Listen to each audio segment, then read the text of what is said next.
याद कीजिए 1970 का वो दौर जब सड़कों पर सिर्फ 2-3 किस्म की गाड़ियां दिखती थी। एक तरफ थी हिंदुस्तान एम्बेसडर जिसे सिर्फ बड़े अफसर और नेता अफोर्ड कर सकते थे, और दूसरी तरफ प्रीमियर पद्मिनी। मिडिल क्लास के लिए कार एक लग्जरी नहीं बल्कि एक नामुमकिन सपना था। लेकिन पर्दे के पीछे एक जुनून पल रहा था, एक जुनून एक ऐसी कार बनाने की जो सस्ती हो, भरोसेमंद हो और जो हर हिंदुस्तानी के आंगन की शान बने। लेकिन क्या आप जानते हैं कि इस कार के पीछे की लड़ाई किसी फिल्मी ड्रामे से कम नहीं थी। सियासत, नाकामयाबी और फिर एक ऐसी जीत जिसने भारत की किस्मत बदल दी। नमस्कार दोस्तों, मैं हूं आपका दोस्त और होस्ट अमीश और आप देख रहे हैं आपका अपना नॉस्टैल्जिक लीजेंड्स का एक बेहतरीन एपिसोड। आज हम उस लीजेंड की पूरी दास्तान शुरू से लेकर अंत तक जानेंगे जिसने भारत को पहिया दिया, the one and only Maruti 800। दोस्तों, ये कहानी शुरू होती है संजय गांधी जी के उस विजन से जहां वो एक पीपल्स कार बनाना चाहते थे। 1971 में मारुति लिमिटेड रजिस्टर हुई, लेकिन रास्ता इतना आसान नहीं था। प्रोटोटाइप फेल होते रहे, पॉलिटिक्स हावी थी और 1977 में कंपनी बंद होने की कगार पर थी। लेकिन किस्मत को कुछ और ही मंजूर था। 1980 में संजय गांधी जी के निधन के बाद इंदिरा गांधी जी ने इस प्रोजेक्ट को अपने हाथों में लिया और जन्म हुआ मारुति उद्योग लिमिटेड का। अब तलाश थी एक ऐसे पार्टनर की जो टेक्नोलॉजी दे सके। वोल्क्सवैगन और रेनॉल्ट जैसे बड़े नाम लाइन में खड़े थे, लेकिन बाजी मारी जापान की एक छोटी सी कंपनी सुजुकी ने। जरा इमेजिन कीजिए वो दिन मारुति 800 लॉन्च हुई, जिसे हम SS80 के नाम से जानते हैं। इसकी कीमत पता है आपको कितनी थी? सिर्फ 47,500। पहली कार की चाबी देने के लिए खुद पीएम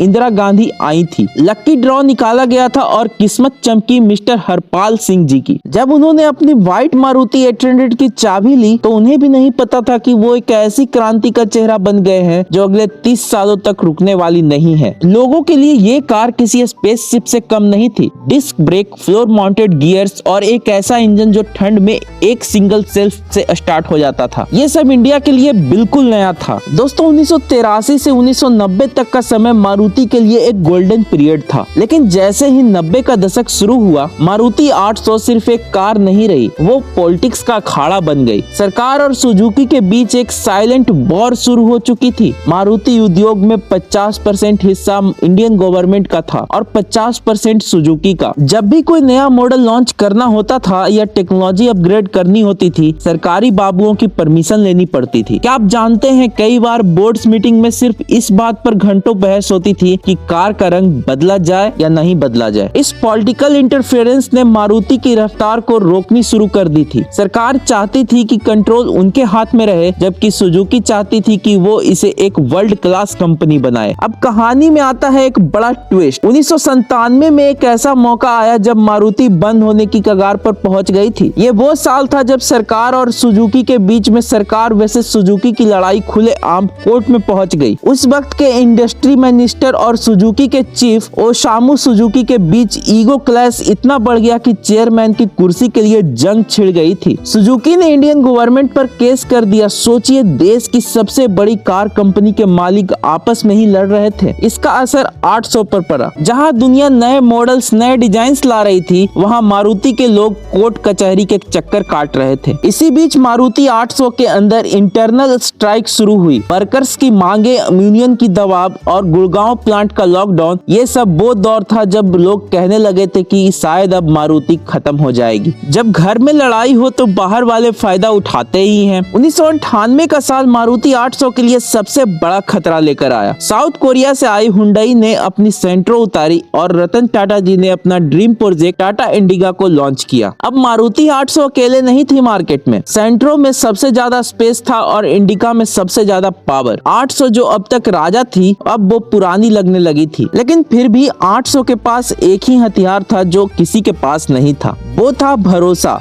और हर कोने में फैला हुआ सर्विस नेटवर्क। इस कंपटीशन ने मारुति 800 को अपडेट करने पर मजबूर किया और तब आया मारुति 800 का वो वेरिएंट जिसे हम MPFI कहते हैं, multi point fuel injection. Engine तो अपग्रेड हुआ, पर क्या वो पॉलिटिक्स से जीत पाई? 2000 के बाद मारुति 800 के लिए असली दुश्मन कोई और दूसरी कार नहीं बल्कि कानून बन गया। भारत ने यूरो नॉर्म्स BS स्टेज अपना लिया था। 800 का पूरा इंजन डिजाइन नए एमिशन स्टैंडर्ड्स को मीट नहीं कर पा रहा था। साथ ही सेफ्टी एक बड़ा मुद्दा बनकर उभरा। 800 की बॉडी पतली थी, ना उसमें एयर बैग्स फिट हो सकते थे ना ABS। मारुति सुजुकी ने एक बहुत बड़ा फैसला लिया, अपनी ही माँ 800 को मारकर बेटी अल्टो को आगे बढ़ाने का। 2004 में अल्टो ने पहली बार सेल्स में 800 को पीछे छोड़ा। ये एक इशारा था कि अब 800 के दिन गिने चुने रह गए हैं। आज हम कितनी भी बड़ी SUV या लग्जरी कार में घूम लें, लेकिन वो जो पहली बार मारुति 800 में बैठने की खुशी थी वो शायद ही किसी और गाड़ी में मिले। 800 ने हमें सिर्फ चलना नहीं सिखाया, उसने हमें अपने सपनों को देखना सिखाया। उसने बताया कि एक आम आदमी भी अपनी कार में बैठ सकता है। आज भी अगर आप किसी गांव या कस्बे में जाएं तो आपको एक चमचमाती मारुति 800 मिल जाएगी जो आज भी गर्व से चल रही है। वो गाड़ी नहीं, वो एक एहसास है। दोस्तों, क्या आपके परिवार की पहली कार भी मारुति 800 थी? वो कौन सा सफर था जो आज भी आपको याद है? कमेंट सेक्शन में अपनी यादें मेरे साथ जरूर शेयर करें। अगर ये वीडियो पसंद आई तो चैनल को सब्सक्राइब करें और इस नॉस्टैल्जिक लीजेंड के वीडियो को